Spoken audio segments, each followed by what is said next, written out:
অজয়পুরে বাস করত চার বন্ধু। তাদের নাম মারুফ, বিপ্লব, রাবিদ ও রিশান।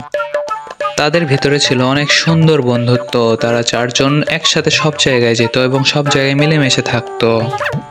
তারা চারজনেই ছিল ভ্রমণ প্রেমিক। তারা মাঝে মাঝে এইখান থেকে ওইখান এবং ওইখান থেকে এইখান করে এমন করে ভ্রমণ করে বেড়াতো।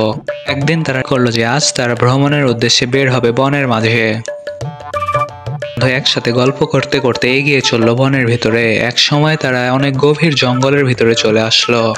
তারা চারজন মিলে একসঙ্গে সেই গভীর জঙ্গলের মাঝ দিয়ে হেঁটেই চললো। এক সময় হাঁটতে হাঁটতে তারা এসে পৌঁছলো এক পুরনো ভাঙ্গা বাড়ির সামনে।